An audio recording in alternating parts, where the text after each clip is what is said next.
Umat dipersilakan berdiri.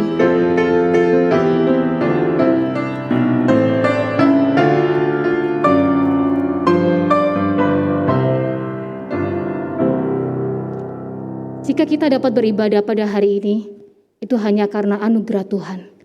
Karena itu ibadah kita mulai dengan suatu keyakinan bahwa pertolongan kita adalah di dalam nama Tuhan yang menjadikan langit dan bumi. Turunlah kiranya atas kita sekalian anugerah dan damai sejahtera dari Allah Bapa, Tuhan kita Yesus Kristus. Amin. Shalom umat kesayangan Allah. Tentunya nama Fanny Crosby tidak asing di telinga saudara-saudara. Dalam kondisi matanya yang buta, itu tidak dijadikan alasan untuk tidak mengikuti Yesus, untuk tidak melayani Yesus, ataupun meninggalkan Yesus.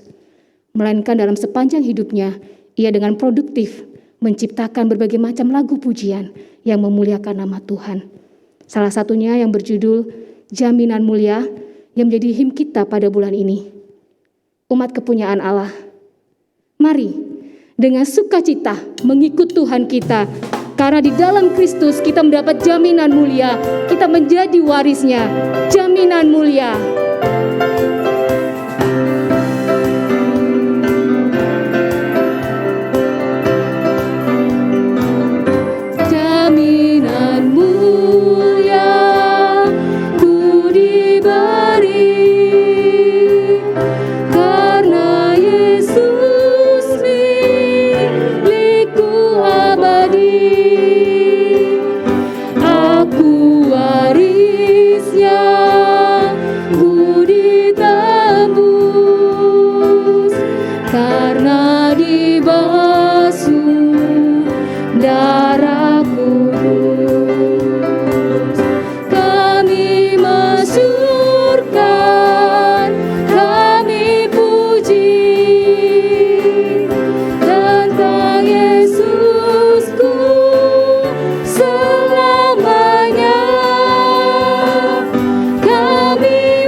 Sepenuhnya.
Mari kita menaikkan doa pengagungan kepada Tuhan.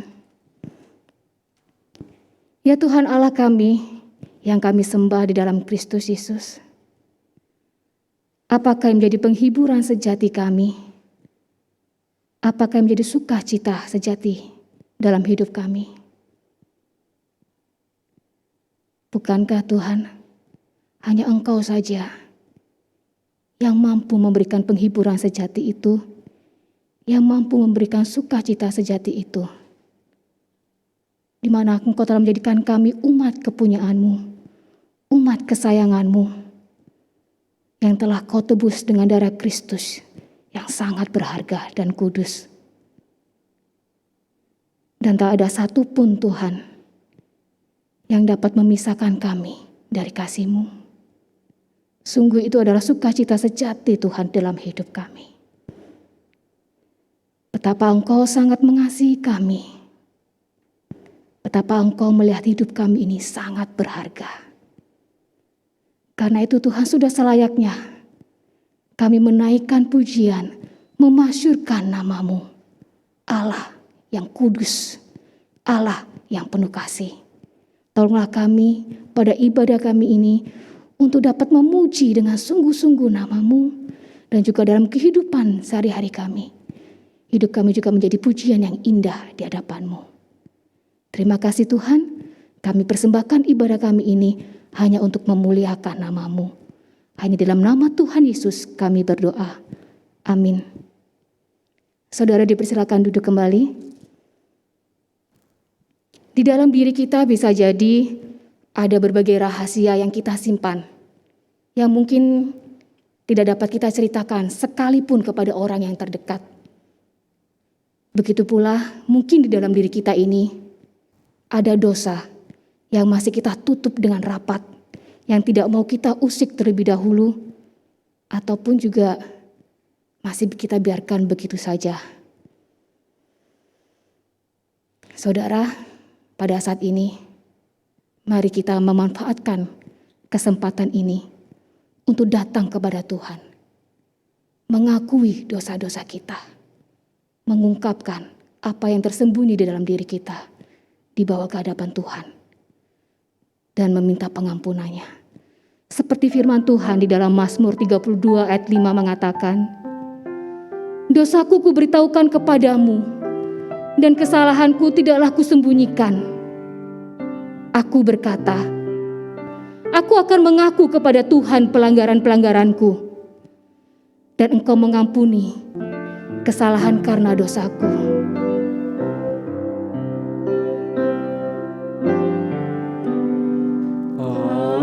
Hatiku senanglah, ku dengar suara-Mu, dan aku berikan padamu di bukit. Bersama-sama kita pujikan "Kini Ku Datang". Kini ku datang, datang padamu, masukkanlah dosaku di dalam darah-Mu. Lemahlah imanku dan ku tak berdaya. Lemahlah imanku dan ku tak berdaya. Hanya kuasa-Mu yang dapat bebaskan dosaku. Kini ku datang, datang padamu, masukkanlah dosaku di dalam darah. Kini ku datang padamu. Kini ku datang, datang padamu, masukkanlah dosaku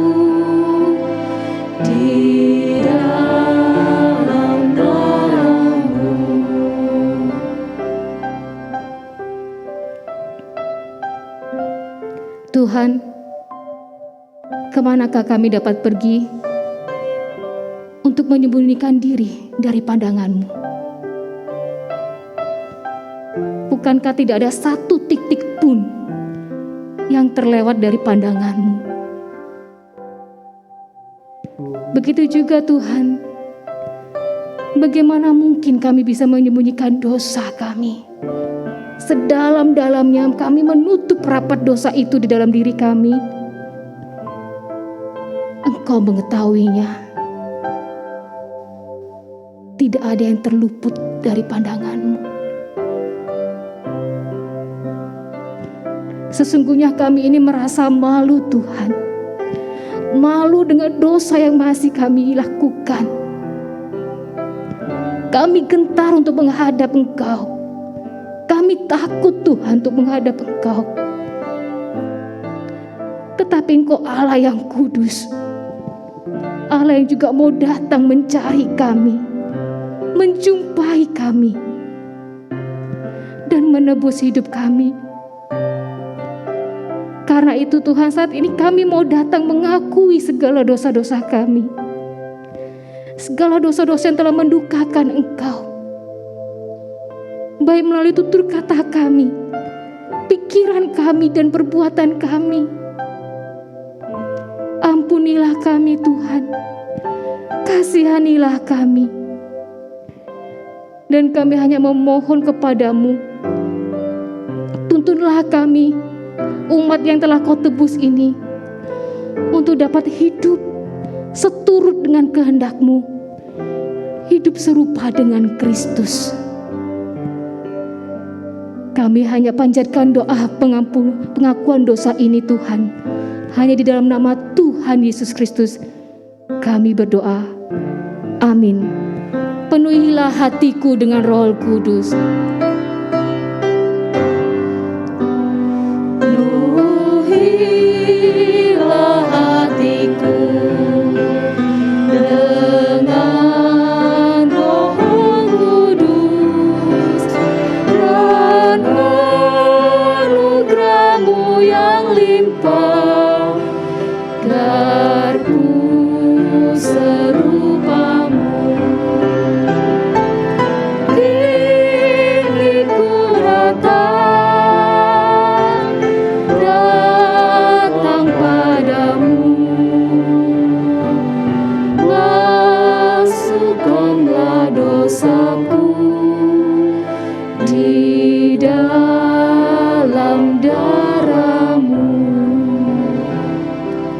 Firman Tuhan yang memberikan jaminan pengampunan terambil dalam Yesaya 1 ayat 18 yang tertulis demikian. Marilah, baiklah kita berperkara, firman Tuhan. Sekalipun dosamu merah seperti kermisi, akan menjadi putih seperti salju. Sekalipun berwarna merah seperti kain kesumba, akan menjadi putih seperti bulu domba. Umat Tuhan, saya persilakan untuk berdiri. Mari dengan segenap hati kita, bersama dengan gereja di segala masa, kita akan mengikrarkan pengakuan iman seturut dengan pengakuan iman rasuli yang berkata demikian. Aku percaya kepada Allah, Bapa yang Maha Kuasa, Khalik langit dan bumi, dan kepada Yesus Kristus, Anak yang tunggal Tuhan kita, yang dikandung daripada Roh Kudus, lahir dari anak darah Maria, yang menderita sengsara di bawah pemerintahan Pontius Pilatus, disalibkan, mati dan dikuburkan, turun ke dalam kerajaan maut. Pada hari yang ketiga, bangkit pula dari antara orang mati, naik ke surga, duduk di sebelah kanan Allah, Bapa yang Maha Kuasa. Dan dari sana Ia akan datang untuk menghakimi orang yang hidup dan yang mati. Aku percaya kepada Roh Kudus, gereja yang kudus dan am, persekutuan orang kudus, pengampunan dosa, kebangkitan tubuh, dan hidup yang kekal. Amin. Dipersilakan duduk kembali. Menjadi pengikut Kristus, murid Kristus, adalah anugerah yang indah dalam hidup kita. Meskipun mungkin kita mengalami banyak tantangan, rintangan, dan mungkin ada yang mesti kita lepaskan dan kita tinggalkan dalam mengikut Dia. Namun anugerahnya lah yang memampukan kita untuk menjadi hamba yang memperkenankan hatinya. Mengikut Yesus, itulah kesukaan hatiku.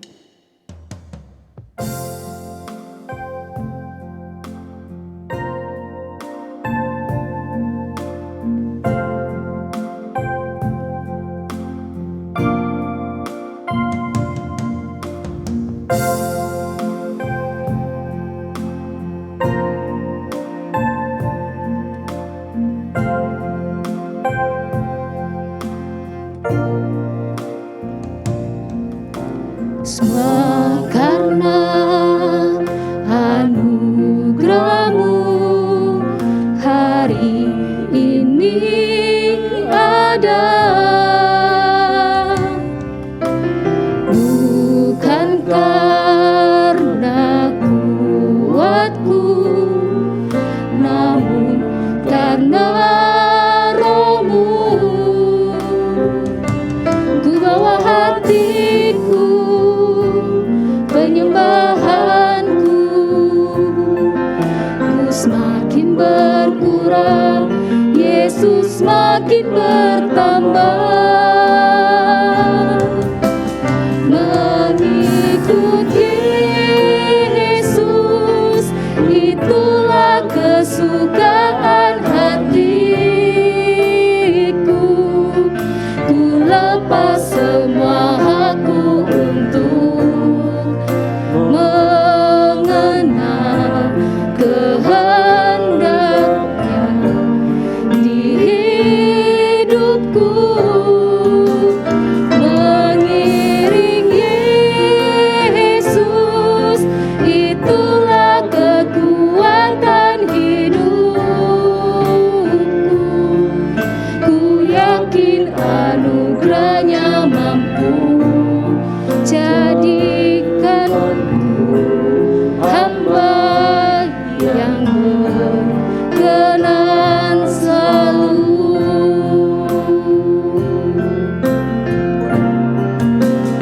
Mengikut Yesus, itulah kesukaan hatiku.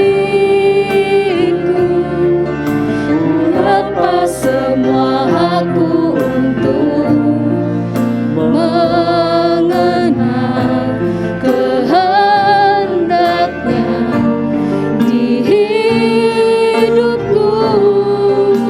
Mengiring Yesus, itulah kekuatan hidupku. Ku yakin anugerahnya mampu jadikanku hamba yang berkenan selalu.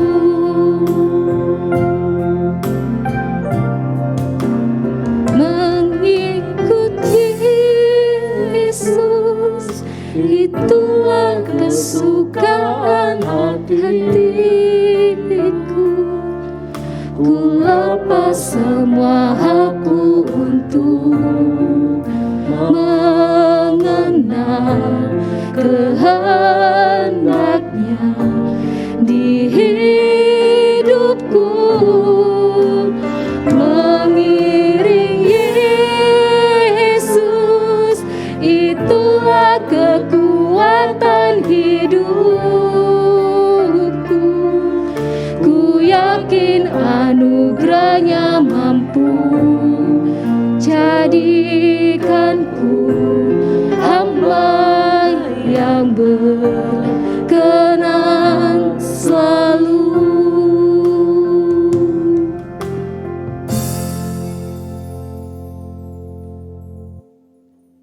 Selanjutnya firman Tuhan akan disampaikan oleh penginjil Andri Tunggal.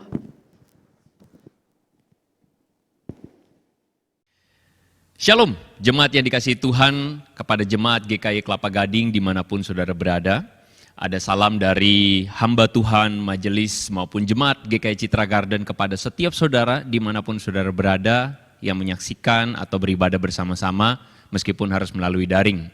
Kita bersyukur kepada Tuhan untuk pemeliharaan Tuhan di tengah segala keadaan.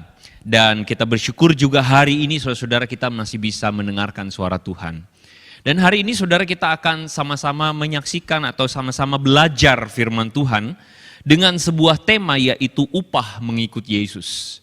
Namun sebelumnya saya mengajak setiap kita untuk mari sama-sama kita tundukkan kepala, tundukkan hati kita di hadapan Tuhan. Kita memohon pimpinan Allah Roh Kudus. Mari kita berdoa. Bapa di sorga, kami datang pada Tuhan di hari ini Tuhan, di saat ini. Kami rindukan agar Engkau berbicara kepada setiap kami Tuhan secara pribadi. Kami rindukan Tuhan agar Engkau boleh menjamah pikiran kami, mengubahkan hati kami, sehingga kami Tuhan menjadi ciptaan yang baru di dalam Yesus. Melalui firman-Mu yang akan disampaikan, bekerjalah Allah Roh Kudus dimanapun Tuhan kami berada, karena kami percaya bahwa Engkau bekerja melampaui segala batas. Kami berdoa memohon pimpinan-Mu. Di dalam nama Yesus kami berdoa. Amin. Saudara, kita akan sama-sama melihat atau menyimak satu bagian firman Tuhan dari Markus pasal yang ke-10, ayat yang ke-28 sampai ayat yang ke-31. Markus pasal yang ke-10, ayat 28 sampai ayat yang ke-31. Firman Tuhan berkata begini saudara-saudara. Berkatalah Petrus kepada Yesus, kami ini telah meninggalkan segala sesuatu dan mengikut Engkau. Jawab Yesus, aku berkata kepadamu, sesungguhnya setiap orang yang karena aku dan karena Injil meninggalkan rumahnya, saudaranya laki-laki atau saudaranya perempuan, ibunya atau bapaknya, anak-anaknya atau ladangnya, orang itu sekarang pada masa ini juga akan menerima kembali 100 kali lipat. Rumah, saudara laki-laki, saudara perempuan, ibu, anak, dan ladang, sekalipun disertai berbagai penganiayaan, dan pada zaman yang akan datang, ia akan menerima hidup yang kekal. Tetapi banyak orang yang terdahulu akan menjadi yang terakhir, dan yang terakhir akan menjadi yang terdahulu. Sedemikian jawab pembacaan firman Tuhan, saudara-saudara. Nah saudara, pada April tanggal 19 tahun 1993 saudara-saudara, di Waco, Texas terjadi sebuah peristiwa yang sangat menggemparkan saudara-saudara. Hari itu atau pada tanggal itu adalah hari ke-51 di mana perundingan antara pihak kepolisian dan pihak atau kelompok bernama Branch Davidian, ya, Branch Davidian itu menemui kebuntuan saudara-saudara. Nah saudara, menariknya adalah kelompok ini dituding oleh berbagai pihak karena mereka melakukan praktik kekerasan seksual kepada anak-anak juga. Bahkan mereka melakukan penyalahgunaan senjata api. Dan kejadian atau dugaan mereka ternyata benar saudara-saudara. Pada hari ke-51 terjadilah sebuah peristiwa di mana dari dalam kelompok atau dari dalam kompleks Mount Carmel itu saudara-saudara, berhamburan timah panas yang menyerang kepolisian yang mengepung mereka. Dan akhirnya saudara-saudara pada hari itu juga FBI menyerbu masuk ke dalam kompleks tersebut dengan menggunakan artileri lengkap saudara-saudara. Dan beserta dengan senjata atau kendaraan lapis baja. Dan akhirnya 76 orang pengikut setia dari Branch Davidians ini meninggal dunia. Termasuk pemimpinnya yang bernama David Koresh. Saudara, David Koresh ini adalah seorang yang sebenarnya nama aslinya adalah Vernon Howell.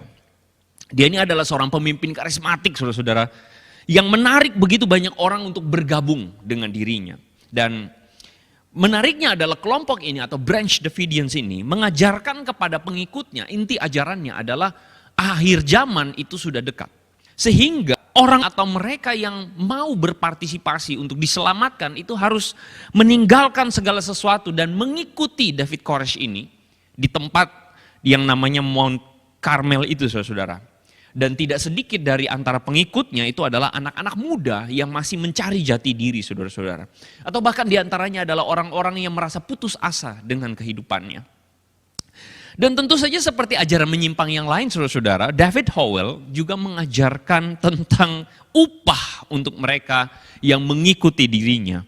Dan ayat yang barusan kita baca tadi adalah ayat yang digunakan juga oleh David Koresh untuk menarik orang-orang. Bahwa orang yang meninggalkan segala sesuatu demi Injil dan demi aku, ya, kata David Koresh, akan menerima kembali 100 kali lipat rumah, saudara laki-laki, saudara perempuan, ibu, anak, dan ladangnya. Bahkan akan menerima hidup kekal. Saudara-saudara, ini adalah satu kejadian yang menarik dan saya sengaja mengangkat kejadian ini. Karena kejadian ini menggambarkan ada begitu banyak mispersepsi orang, termasuk orang Kristen terhadap perkataan Yesus dalam bagian yang tadi kita baca. Upah mengikut Yesus. Saudara, kalau dikatakan upah mengikut Yesus, apa upahnya ketika kita meninggalkan segala sesuatu dan mengikut Yesus?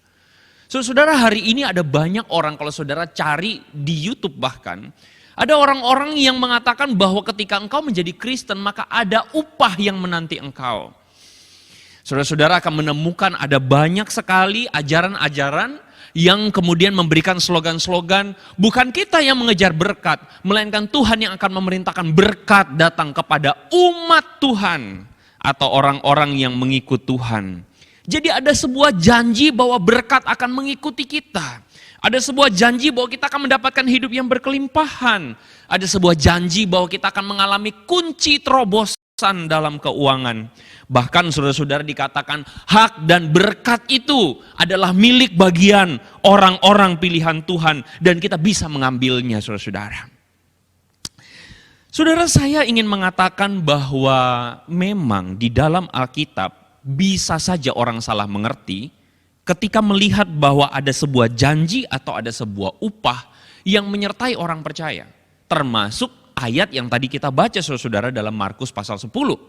Bagaimana Yesus mengatakan bahwa engkau akan menerima 100 kali lipat karena engkau telah meninggalkannya. Tetapi saudara-saudara, saya ingin katakan bahwa sebagai orang percaya kita seharusnya punya tanggung jawab untuk belajar firman Tuhan dengan baik. Bukan asal memahami atau lebih tepatnya memaksakan pemikiran kita untuk menafsirkan Alkitab. Dan saya mengajak saudara-saudara untuk mengerti sebenarnya maksud Yesus ketika mengatakan upah akan menerima 100 kali lipat. Maksudnya itu apa saudara-saudara? Nah karena itu saudara, saya mengajak kita untuk melihat bagian ini lebih dekat. Di dalam Markus pasal 10, 28, 31 ini saudara-saudara, kita melihat apa yang terjadi dengan peristiwa ini. Saudara, ayat ini, kalau kita baca, di bagian pertama saudara-saudara di ayat yang ke-28, Yesus atau Petrus berkata kepada Yesus, kami ini telah meninggalkan segala sesuatu. Kami meninggalkan segala sesuatu dan mengikut engkau. Saudara, kenapa Petrus mengatakan hal tersebut sehingga Yesus harus merespon, engkau akan menerima 100 kali lipat. Saudara, kalau kita perhatikan bagian perikot sebelumnya ada sebuah kejadian yang melatar belakangi kejadian ini. Ketika Petrus ngomong, kami ini udah meninggalkan segala sesuatu. Konteks itu adalah kisah atau peristiwa orang muda yang kaya saudara-saudara. Jadi di situ saudara saya kira saudara familiar dengan kisah ini. Dikatakan bahwa ada seorang muda yang kaya yang datang kepada Yesus. Lalu kemudian orang itu mengatakan, guru yang baik, apa yang harus aku peroleh, apa yang harus aku perbuat untuk memperoleh hidup yang kekal. Lalu kemudian Yesus mengatakan, kamu tahu seluruh hukum Taurat, jangan membunuh, jangan berzina, jangan mencuri, jangan mengucapkan saksi dusta, jangan mengurangi hak orang dan sebagainya, hormati ayah dan ibumu. Lalu kemudian kata orang tua, orang muda itu, guru semuanya itu sudah kulakukan sejak muda. Saudara, kalau saudara berjumpa dengan orang yang seperti ini, dia adalah orang muda, yang masih muda, sudah jadi pemimpin, kaya pula, dan sejak kecil saleh pula. Saudara, orang seperti ini mungkin adalah orang idaman. Bagi saudara mungkin ini menantu idaman. Atau bagi saudara yang mencari pasangan ini adalah pasangan yang idaman sekali saudara. Ketika orang kaya itu datang kepada Yesus, dia mengatakan apa yang harus kulakukan untuk memperoleh hidup yang kekal karena aku sudah melakukan semuanya. Dan jawaban Yesus adalah seperti mungkin dalam tanda kutip orang-orang yang berkata juga hari itu, lakukanlah hukum Taurat atau lakukanlah hukum agama. Lalu kemudian anak muda ini saudara-saudara, saya membayangkan anak muda ini kemudian berkata dalam hatinya, tuh kan? Atau anak muda ini mengatakan, bingo! Saya sudah melakukannya. Saya qualify untuk memperoleh hidup kekal. Lalu kemudian Yesus mengatakan, hanya satu lagi kekuranganmu. Pergilah, jualah apa yang kau miliki, berikanlah kepada orang miskin, maka engkau beroleh harta di sorga. Dan kemudian datanglah kemari dan ikutlah aku. Saudara, saya kira perkataan Yesus ini adalah perkataan yang mind blowing. Perkataan yang tidak diduga-duga oleh sang anak muda tersebut. Tadinya dia berpikir bahwa Yesus mengatakan apa yang dia pahami tentang seharusnya hidup kekal itu. Melakukan semuanya, hukum Taurat dan sebagainya. Tapi kemudian Yesus melakukan atau Yesus meminta sesuatu yang lebih dari yang dia pikirkan. Yang Yesus minta adalah pergi, jualah, berikanlah kepada orang miskin, kedatanglah kemari dan ikutlah aku. Saudara, apa yang ada dalam pikiran orang kaya? Apa sih kebahagiaan? Kebahagiaan adalah engkau bisa mengumpulkan segalanya. Engkau melakukan segalanya, engkau punya segalanya. Tetapi Yesus memberikan sebuah challenge kepada anak muda itu. Yesus mengatakan, kalau engkau ingin memperoleh yang kekal, kamu lepaskan semua yang engkau punya. Saudara perhatikan ayat itu, Yesus bilang, jualah, berikanlah, maka engkau akan beroleh harta. Bagaimana mungkin memperoleh harta kalau engkau melepaskannya? Tetapi itulah kerajaan Allah. Kerajaan Allah sedang berbicara bukan sesuatu yang jasmani. Kerajaan Allah sedang berbicara tentang sesuatu yang kekal. Kerajaan Allah berbicara tentang sesuatu yang lebih dari sekadar apa yang bisa engkau kumpulkan buat dirimu sendiri. Bahkan engkau melepaskannya demi kerajaan Allah. Itu perkataan Yesus. Saudara-saudara, ikutlah aku. Nah, saudara-saudara, ketika menyiapkan bagian ini, saudara-saudara, saya langsung tiba-tiba teringat tentang sebuah lagu sekolah minggu. Lagu sekolah minggu itu, saudara-saudara, kalau saudara tahu lagunya, apa yang dicari orang, uang, betul ya? Apa yang dicari orang, uang, uang, uang, saudara-saudara. Saudara, lagu sekolah minggu itu adalah lagu yang saya percaya muncul dari sebuah pengamatan. Bahwa memang hari ini semua orang mencari sesuatu yang mengamankan dirinya. Semua orang mencari sesuatu untuk membahagiakan dirinya. Dan dengan uang katanya kita bisa membeli segala sesuatu. Ini bukan hal baru. Ini hal yang sudah ada sejak orang kaya itu. Tetapi ketika Yesus menantang orang muda itu, Yesus menantang untuk melepaskan apa yang paling penting demi mengikut Yesus. Melepaskan apa yang engkau anggap paling berharga dalam hidupmu untuk mengikut aku, kata Yesus. Karena disitulah letak kekekalan. Dan kita tahu sama-sama bahwa cerita ini kemudian berakhir pada kekecewaan anak muda itu. Dia menjadi kecewa, lalu kemudian dia pergi sebab banyak hartanya. Yesus kemudian meresponi sikap orang muda itu dan mengajarkan kepada murid-muridnya. Lebih mudah seekor unta melewati lubang jarum daripada seorang kaya masuk dalam kerajaan Allah. Dan saudara perhatikan, respon dari para murid itu adalah gempar. Dan mereka kemudian berkata satu dengan yang lain, kalau begitu siapa yang bisa diselamatkan, saudara-saudara? Siapa yang bisa diselamatkan? Nah, ini adalah peristiwa yang kemudian melatar belakangi perkataan Petrus tadi. Petrus bilang, kami ini Tuhan, atau kami ini guru. Kalau engkau berkata bahwa orang kaya gak bisa masuk kerajaan Allah, karena dia tidak siap meninggalkan segala sesuatu. Kami nih Tuhan, kami nih udah meninggalkan segala sesuatu dan mengikut engkau. Kami meninggalkan pekerjaan kami meninggalkan keluarga kami meninggalkan segalanya dan mengikut engkau menjadi penjala manusia. Itu peristiwanya, saudara. Dan menariknya adalah Yesus bersikap kepada para murid dengan menarik, saudara.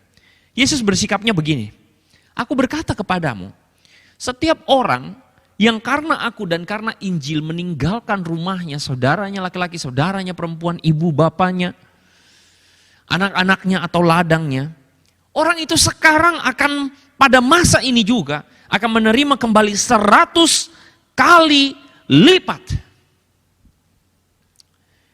Saudara, apakah berarti mengikut Yesus akan membuat kita diberkati 100 kali lipat? Saudara ingat baik-baik, Yesus mengatakan orang itu pada masa ini, berarti Yesus lagi ngomong tentang hari ini juga, ketika Petrus mengatakan kepada Yesus, aku meninggalkan segalanya, kami meninggalkan segalanya demi engkau Yesus. Yesus bilang hari ini juga engkau menerima 100 kali lipat.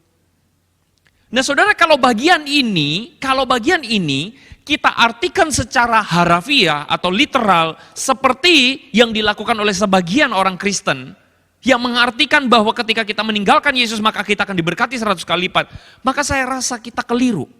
Saya rasa ada banyak keberatan soal itu. Kenapa? Karena argumen saya yang pertama adalah, jangan lupa saudara-saudara, Yesus mengatakan hari ini. Kalau hari ini atau pada masa ini, Yesus lagi bilang bahwa sekarang juga. Pertanyaannya apakah Petrus meninggalkan perahunya, lalu kemudian Yesus bilang hari ini juga, berarti Petrus serta-merta punya perahu 100 kali lipat. Petrus meninggalkan keluarganya, apakah berarti kemudian Petrus memperolehnya 100 kali lipat? Yesus mengatakan literal pada masa ini. Jadi kalau kita mau mengartikan ayat ini secara literal 100 kali lipat, maka kita keliru. Itu yang pertama. Yang kedua saudara-saudara, jangan lupa bagian sebelumnya Yesus barusan ngomong, kalau kamu mau memperoleh hidup kekal, maka kamu harus meninggalkan segalanya, ikut aku. Yesus justru mengajarkan kepada orang muda untuk melepaskan yang kamu punya. Nah lucunya adalah sebagian orang Kristen bahkan pendeta hari ini mengajarkan bahwa engkau akan memperoleh secara jasmani. Kalau engkau memberikan perpuluhan maka engkau akan memperoleh 100 kali lipat. Bahkan ada pendeta yang mengajarkan bahwa kita bisa berinvestasi dalam kerajaan Allah. Kenapa? Tuhan kita kaya. Karena Tuhan kita kaya maka ketika engkau memberi 10 juta maka akan kembali hasilnya kepadamu juga 1 miliar. Begitu saudara-saudara. Apakah itu artinya saudara-saudara? Nah saudara-saudara saya kira pengertian seperti ini keliru sekali. Mengenai bagian ini saudara, lantas demikian apa maksudnya 100 kali lipat? Ada penafsir yang mengatakan bahwa 100 kali lipat itu sedang berbicara bahwa engkau akan menerima keluarga di dalam Tuhan. Karena Yesus mengatakan engkau akan memperoleh saudara laki-laki, saudara perempuan, ibu, saudara-saudara 100 kali lipat. Rumah 100 kali lipat. Jadi ada penafsir yang mengatakan bahwa ketika engkau mengikut Yesus maka engkau memperoleh keluarga di dalam kerajaan Allah. Makanya ada lagunya saudara, keluarga kerajaan Allah, ya kan saudara. Saudara akan mempunyai saudara-saudara seiman 100 kali lipat. Maksudnya bukan jumlahnya 100 tetapi jumlahnya banyak. Saudara akan punya rumah, apa itu rumah? Ya rumah di sorga yang banyak. Saudara menurut saya tafsiran seperti ini adalah tafsiran yang bisa diterima. Karena menurut saya masuk logikanya Alkitab atau masuk logikanya Yesus atau logikanya firman Tuhan. Tetapi menurut saya sebenarnya diberkati 100 kali lipat itu tidak sedang bicara tentang punya ibu, punya saudara, punya rumah. Menurut saya diberkati 100 kali lipat itu sedang berbicara tentang sesuatu yang lain. Diberkati 100 kali lipat itu bukan diukur berdasarkan kepemilikan. Karena menurut dunia atau standar dunia, hidup yang diberkati itu adalah berdasarkan kepemilikan. Makanya orang kaya itu saudara merasa bahwa dia telah mendapatkan hidup yang diberkati karena dia punya sesuatu. Saudara, hidup yang diberkati itu bukan diukur berdasarkan kepemilikan keluarga, kepemilikan rumah, atau kepemilikan ladang. Dunia mengatakan ini bahagia. Tetapi 100 kali lipat kata Yesus itu sedang berbicara tentang sebuah ungkapan yang menyatakan kualitas ultimat.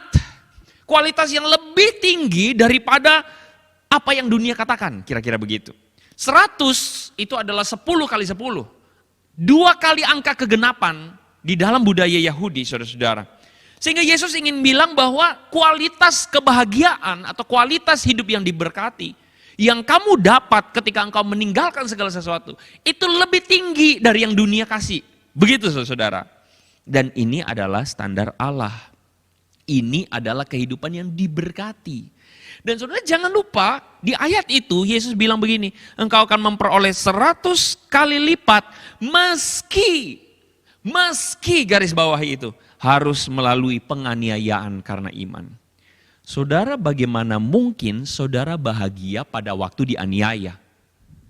Sekali lagi, kalau kita menafsirkan 100 kali lipat rumah dan sebagainya, itu keliru karena ada aniaya. Sehingga Yesus ingin mengatakan bahwa meskipun kamu mengalami aniaya karena aku, kebahagiaanmu itu lengkap dan penuh.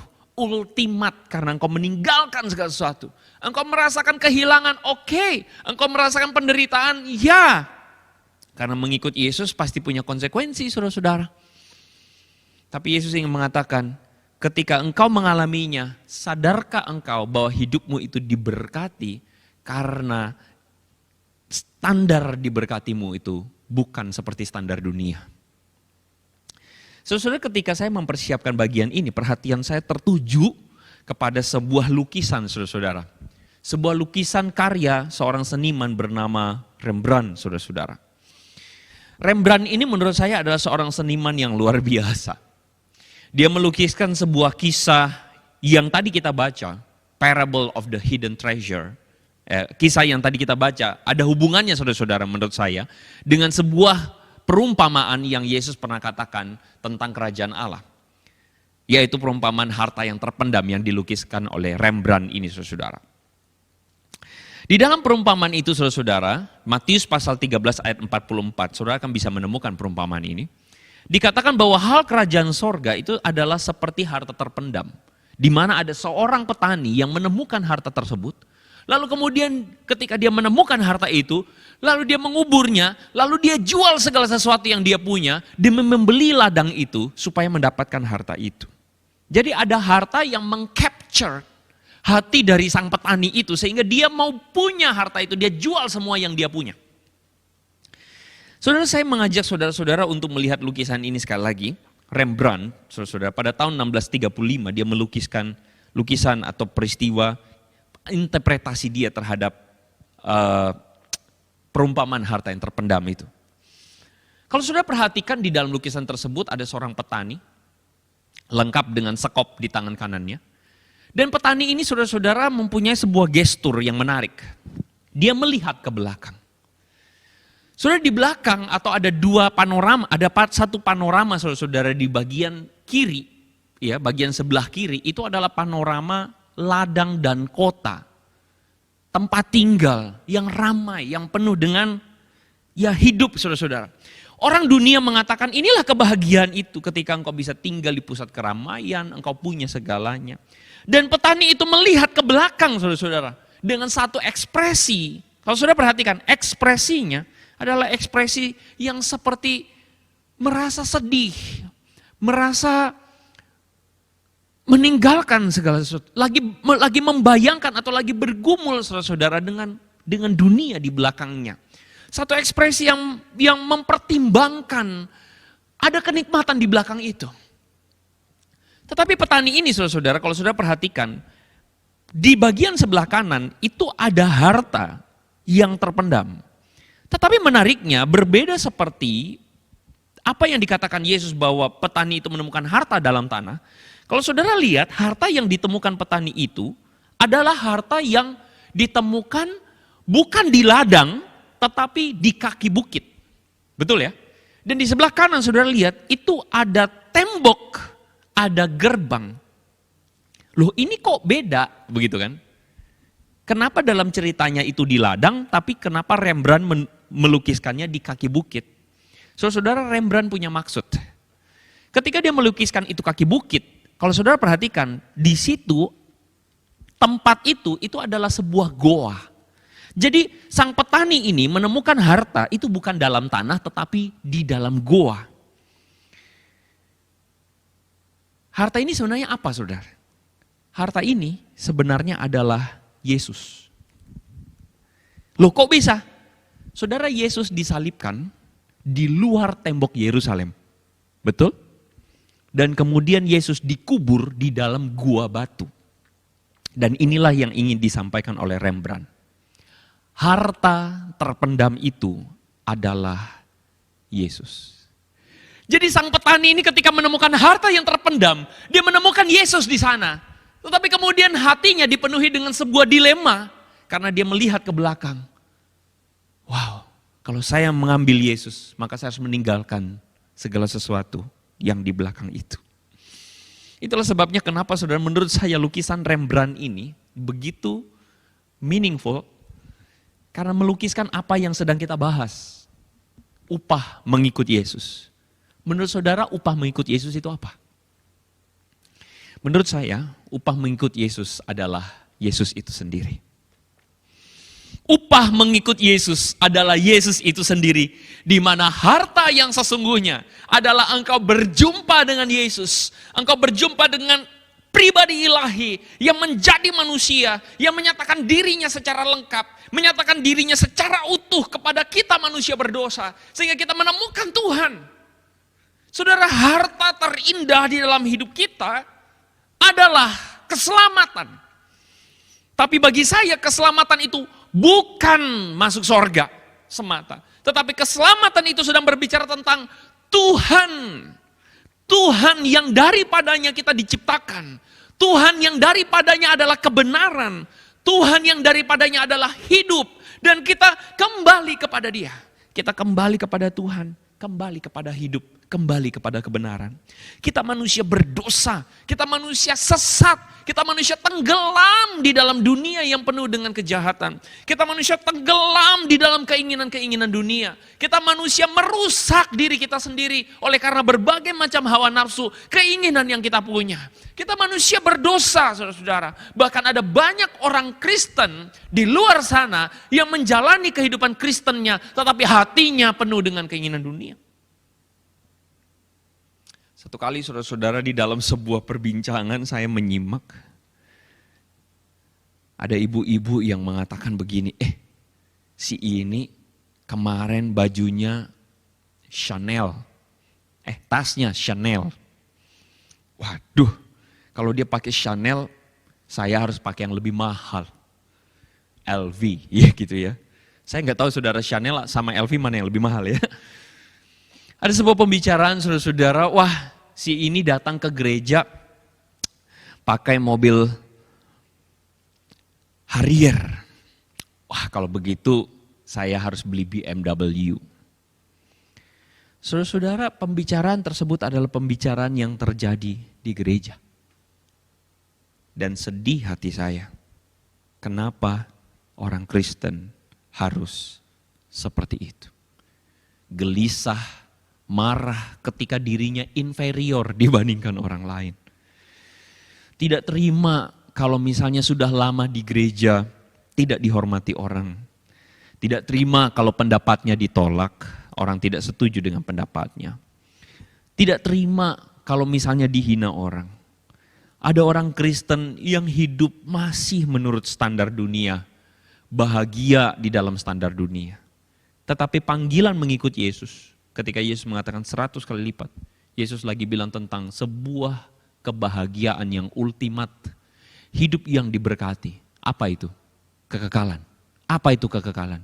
Ketika engkau dan Tuhan, pencipta kita, ketika Tuhan kita, Allah yang daripadanya kita diciptakan, kita hidup berkenan kepada Dia.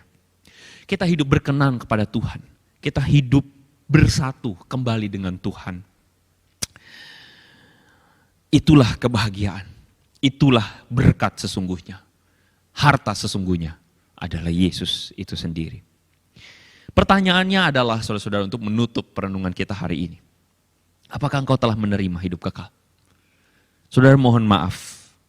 Kalau kita memaknai hidup kekal adalah masuk surga. Atau bahkan mungkin sebenarnya kita memaknai hidup kekal adalah selamat dari api neraka. Mohon maaf, mungkin Anda keliru. Saudara, hidup kekal itu sedang berbicara tentang ciptaan baru di dalam Yesus. Hidup kekal sedang berbicara tentang hidupmu yang menghasilkan kekekalan. Hidupmu yang menjalani kekekalan. Hidupmu yang memberikan kekekalan. Hidup kekal sedang berbicara tentang hati yang mengasihi Yesus. Hidup kekal sedang berbicara tentang pikiran yang seperti Yesus, yang diubahkan seperti Yesus. Hidup kekal sedang berbicara tentang hati yang bukan mengasihi dunia, tapi mengasihi Yesus lebih dari segalanya. Pikiran yang bukan seperti pikiran dunia, tetapi pikiran seperti Kristus. Dan perbuatan yang meneladani Yesus.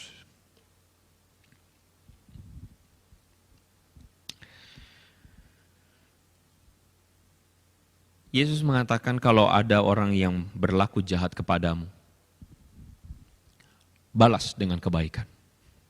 Kalau engkau berbuat baik kepada orang yang berbuat baik kepadamu, apa artinya?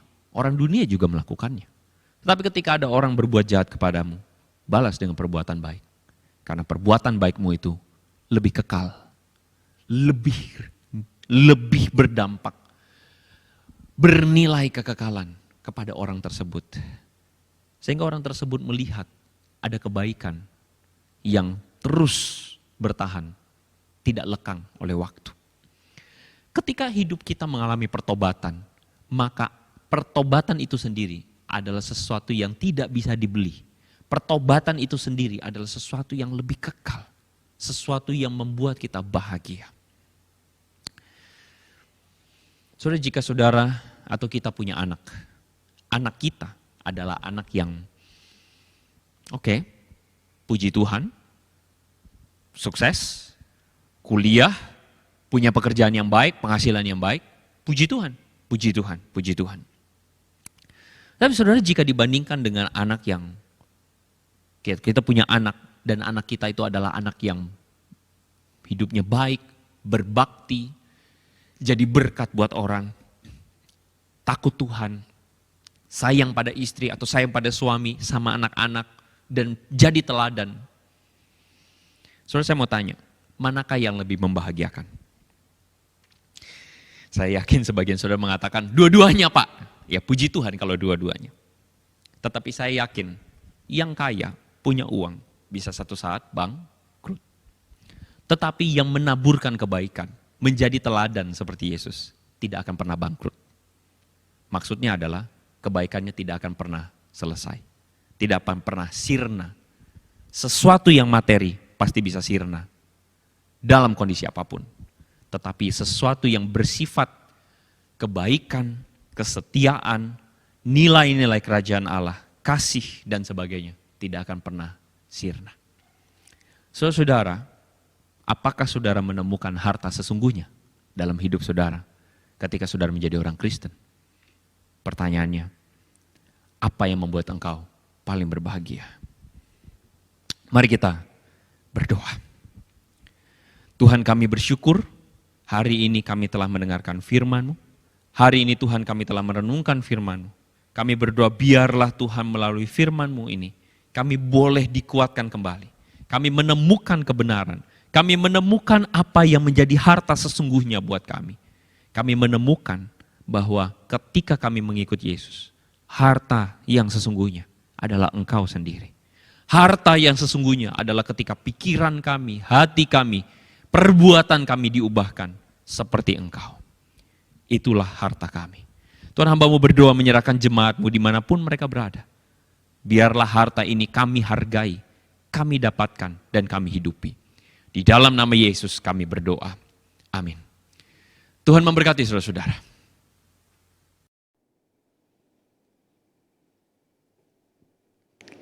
Terima kasih kepada penginjil Andri Tunggal yang telah menyampaikan firman Tuhan. Kiranya firman Tuhan yang telah disampaikan semakin menguatkan kita untuk semakin setia mengikut Kristus karena ada anugerah yang menyertai kita. Dan kita juga akan memberikan persembahan sebagai ucapan syukur dan persembahan ini akan diiringi pujian dari paduan suara Sanctus.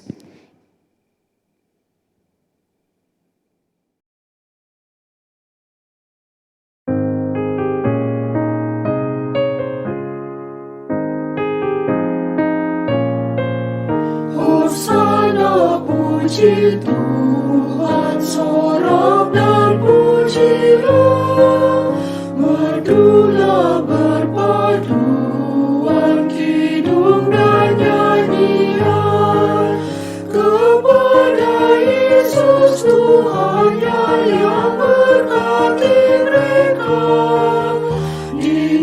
Naikkanlah pujian, muliakan namanya.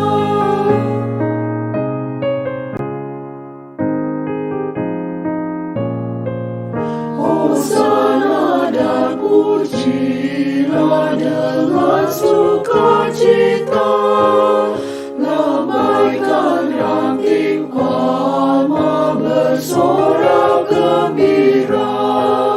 Tuhan atas semesta alam datang dengan rendah.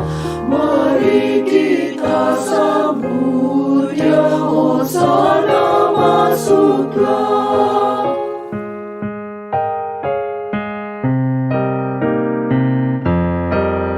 Hosana maha tinggi, kami menyanyi terus. Raja atas segala raja, Tuhan Yesus Kristus.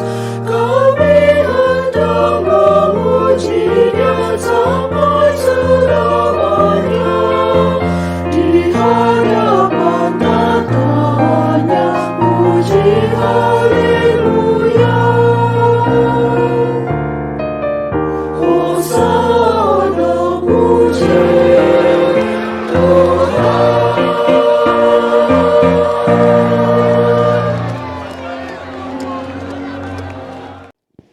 Mari kita bersatu hati berdoa menyerahkan persembahan kita kepada Tuhan.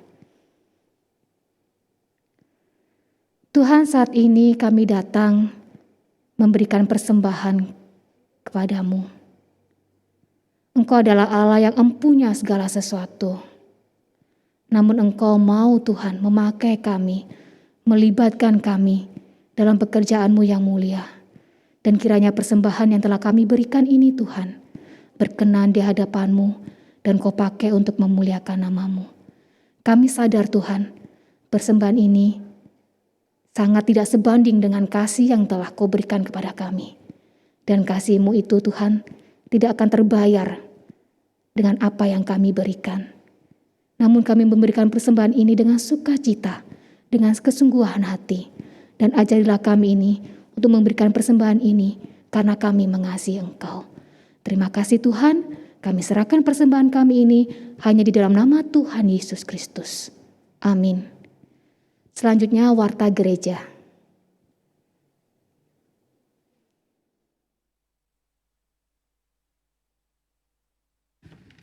Jemaat sekalian, kita bersyukur pada Tuhan kalau kembali dalam ibadah hari ini meskipun baik secara online kita bisa dapat menikmati ibadah. Dan saya pribadi sangat berharap mari setiap minggu kita siapkan hati dengan baik.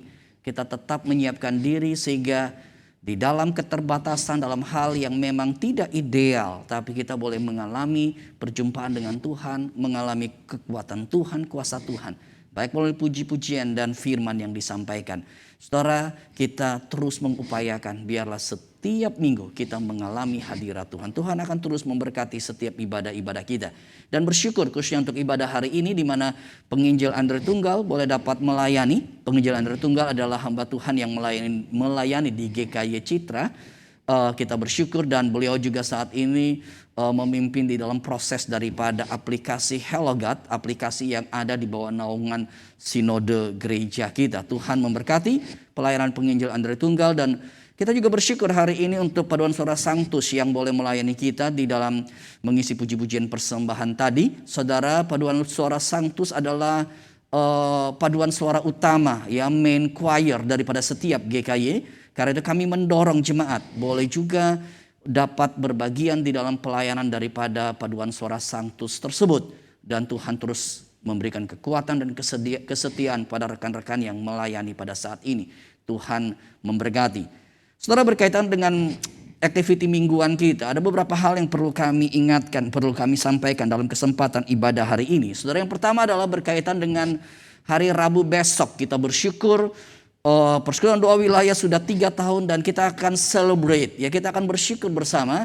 Saudara, seluruh saudara yang ada dalam wilayah 1 sampai 5, saudara mari join bersama di dalam hari Rabu nanti. Di dalam tema Grace Upon Grace kita bersyukur untuk semua anugerah Tuhan.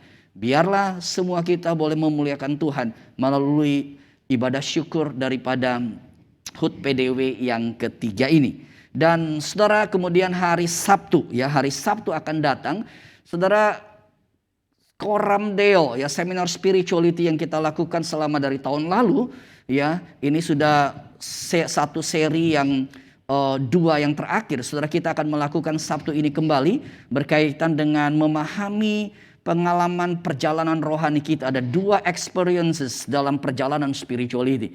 Jam 10 sampai setengah 12, 1,5 jam kurang lebih, dan saya sangat berharap jemaat boleh join bersama dan kita boleh semakin memahami seperti apa perjalanan spirituality tersebut.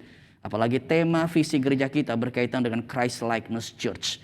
Karena itu kami berharap jemaat boleh dapat hadir, boleh dapat kemudian join bersama. Dan saudara, kemudian selain itu persekutuan kita, ya, kita bersyukur untuk periode kali ini kami mengupayakan dengan lebih maksimal bisa melayani saudara. Dan kita sudah punya wilayah 1 sampai wilayah 5. Saudara, ada list di situ nama gembala wilayah dan juga ketua wilayah.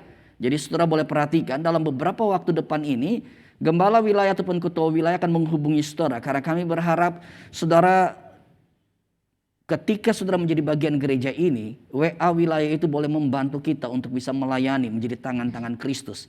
Karena itu, saudara, ketika saudara nanti akan diminta untuk masuk dalam WA group, saudara boleh join dan kita boleh saling memperhatikan satu sama lain. Dan bahkan kalau ada di antara saudara yang merasa di wilayah tertentu tapi belum dihubungi atau beberapa hari ke depan belum dihubungi, saudara juga bisa proaktif, ya, kontak ke hamba Tuhan, gembala wilayah dan juga ketua wilayah yang ada di situ, ya.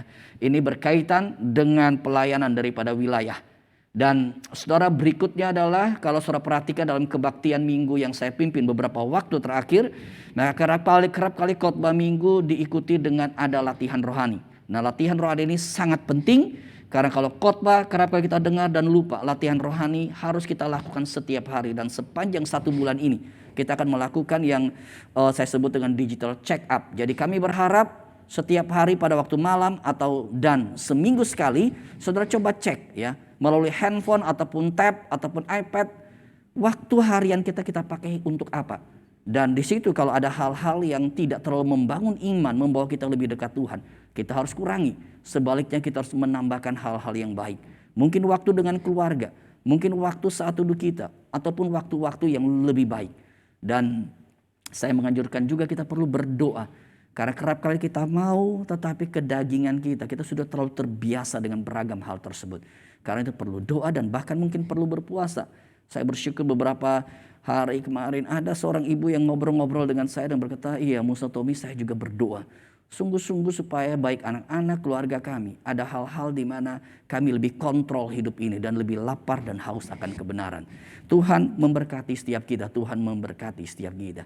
Dan saudara, kemudian kalau saudara perhatikan, ya, ini kan ibadah online adalah ibadah yang saat seperti ini saudara lihat background yang ada dalam background saya. Dan kalau saudara perhatikan dengan foto yang satu ini, saudara, ini kita bersyukur rekan-rekan majelis periode ini kami memikirkan untuk mencoba untuk lebih baik di dalam sebuah pelayanan. Dan memang background seperti ini ada beberapa komentar dari jemaat yang kadangkala pencahayaan kelihatannya rasanya kayak agak pucat, lalu kemudian ada pantulan cahaya di sana sini, lalu kemudian suara juga dan sebagainya, sehingga kali ini kami memikirkan untuk melakukan renovasi khusus bagian depan saja.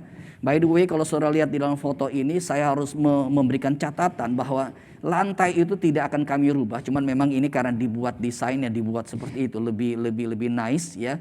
Tapi lantai sama sekali, jadi kami hanya fokus bagian depan ini. Karena kami tahu kondisi pandemi sehingga kita harus juga mempertanggungjawabkan segala penggunaan persembahan keuangan dari gerejawi. Dan kami tidak melakukan secara foya-foya. Tapi kami melihat bagian background ini perlu dibuat lebih baik supaya secara tampilan di dalam ketika saudara melalui screening juga lebih kontras, lebih baik. Dan kemudian secara pencahayaan dan secara suara, dan karena itu diputuskan kemudian renovasi akan dilakukan dalam minggu-minggu ini. Ya, khususnya bagian depan di sini, ya, baik background dan juga di bagian tengah di atas. Kalau saudara lihat seperti ada motif kayu seperti itu juga akan dilakukan supaya lebih indah. Dan Kami berharap jemaat boleh mendukung, jemaat boleh mendoakan supaya proses ini membuat pelayanan minggu kita bisa berjalan dengan lebih baik, ya bisa berjalan dengan lebih baik. Dan dalam kaitan ini kami juga mendorong kalau ada saudara-saudara yang berbeban, yang rindu untuk berbagian dalam proses renovasi ini. Saudara, diperkirakan kurang lebih sekitar 40-an juta dalam proses renovasi ini. Saudara, kalau saudara berbeban, saudara boleh mensupport, saudara boleh mentransfer dana dan memberikan note di situ untuk renovasi ruang kebaktian. Ya, saya percaya, kami tahu ini dalam masa pandemi, tapi mungkin ada saudara-saudara dalam pekerjaan tertentu mungkin diberkati. Kalau saudara diberkati, mari saudara juga pikirkan pekerjaan Tuhan seperti ini. Dan saudara, kami sangat berharap berapapun yang saudara berikan, yang penting punya hati untuk pekerjaan Tuhan. Dan itu akan menjadi satu hal yang diberkati. Saudara doakan dan juga dukung daripada proses renovasi ini. Dan saudara, kemudian beberapa aktiviti mingguan, sekolah minggu seperti biasa sore ini, anak-anak, orang tua kami mendorong untuk mengajak anak-anak, bahkan kalau bisa menemani, ikut di dalam sekolah minggu sore nanti. Dan juga Komisi Kaleb, Selasa besok mereka akan mengadakan persekutuan by Zoom meeting. Tuh, saudara juga boleh mendorong orang-orang tua untuk join bersama. Dan Komisi Wanita, yang mereka akan ada kelompok kecil hari Jumat ini. Para ibu, para wanita boleh bertumbuh bersama juga di dalam kelompok kecil. Dan Komisi Remaja, kalau saudara perhatikan ini seperti ada dua bagian. Dan memang benar, kita bersyukur untuk teman-teman majelis dan hamba Tuhan di remaja memikirkan dari waktu ke waktu bagaimana bisa melayani lebih baik. Dan saudara, mulai bulan ini, setiap bulan tuh ada waktu di mana kelompok SMP dan kelompok SMA dengan topik khusus akan dibahas. Jadi akan dipisah seperti itu. Mereka akan gabung dulu lalu kemudian dipisah. Ya, di dalam persekutuan ini adalah mereka akan bertumbuh bersama. Kita bersyukur ada SMP dan SMA. Saudara berkati supaya anak-anak SMA dengan kebutuhan mungkin akan kuliah dan pekerjaan ke depan, mereka dilengkapi di gereja. Anak SMP juga masih dalam masa-masa transisi ini, mereka juga bisa dilengkapi. Saudara, kita bersyukur. Dan saudara, kemudian berkaitan dengan pelayanan Gloriamus, ini yayasan yang ada di sinode kita, ada sebuah video bisa dapat kemudian ditampilkan.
Bersyukur untuk sekolah musik Gloriamus yang ada di lingkungan daripada Sinode GKY. Dan saudara, itu beberapa informasi berkaitan dengan pelayanan Gloriamus dan pendaftaran yang sudah mulai dibuka. Saudara boleh mencari informasi lebih dengan kontak kepada Gloriamu secara langsung.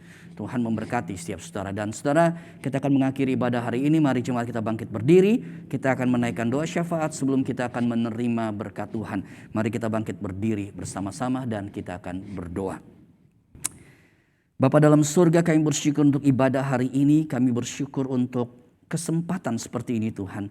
Meskipun di tengah-tengah kondisi pandemi, meskipun kami tidak mendapatkan satu ibadah yang ideal seperti waktu-waktu yang lampau, tapi Tuhan, kami boleh tetap mengikuti seperti ini.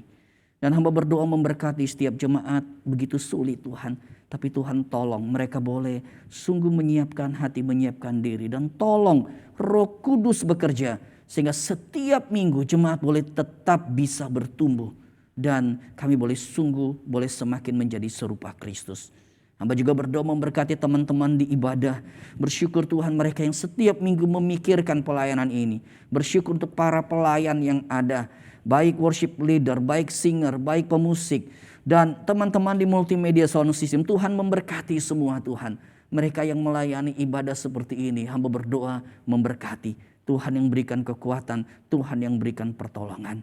Dan Tuhan, hamba juga berdoa menyerahkan Tuhan untuk biarlah ibadah minggu yang kami lakukan semakin hari semakin lebih baik. Dan kalau dalam minggu-minggu ini kami mencoba untuk memikirkan, merenovasi daripada bagian depan daripada ruang kebaktian ini, Tuhan juga memberkati. Melalui renovasi ini kami merindukan pelayanan lebih baik. Kami merindukan jemaat boleh lebih diberkati dan juga jemaat boleh semakin bertumbuh. Dan kami juga memohon Tuhan yang mencukupkan segala kebutuhan-kebutuhan gereja ini. Sehingga kami merindukan Tuhan. Dari hari ke hari kami boleh melihat bagaimana pelayanan ini boleh menjadi semakin pelayanan yang dipakai oleh Tuhan.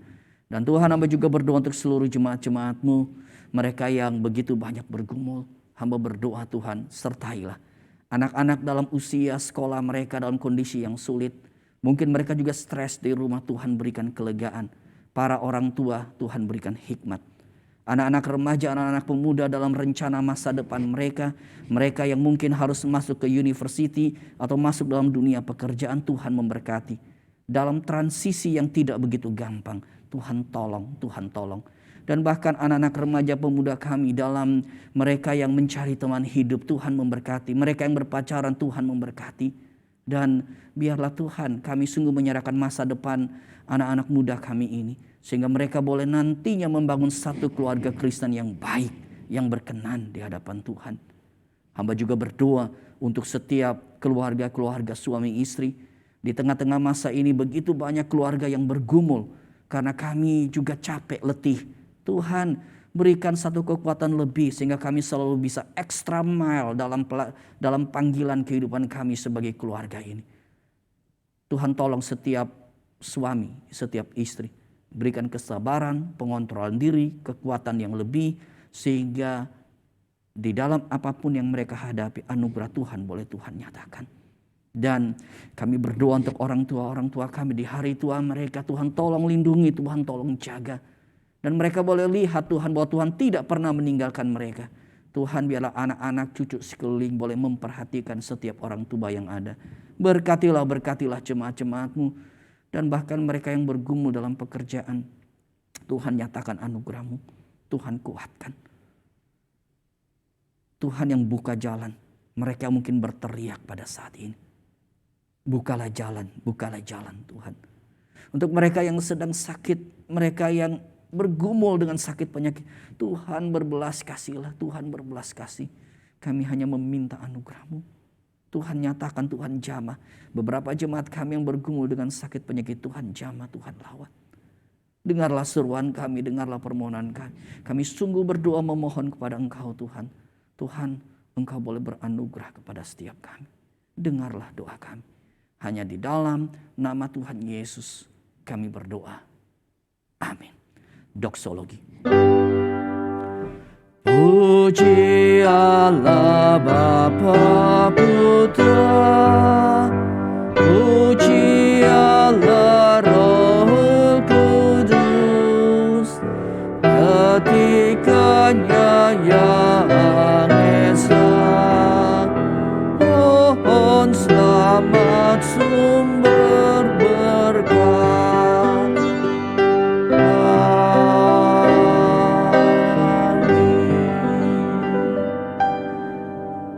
Jemaat sekalian, arahkanlah hatimu kepada Tuhan, karena hanya Tuhanlah yang menjadi sumber kekuatan kita. Hanya Tuhanlah yang menjadi gunung batu dan kekuatan hidup kita ini. Karena itu arahkanlah hatimu kepada Tuhan, serta terimalah berkat dari Dia.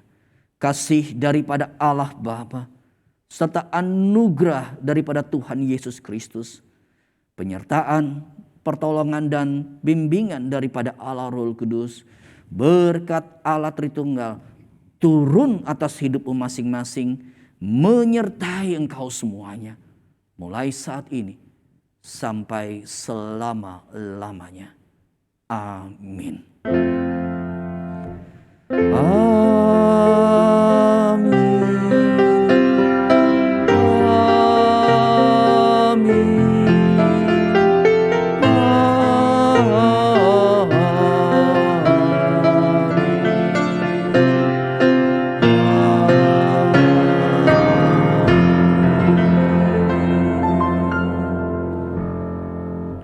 Jemaat bisa duduk kembali, ibadah selesai dan Tuhan memberkati setiap saudara. Selamat hari Minggu.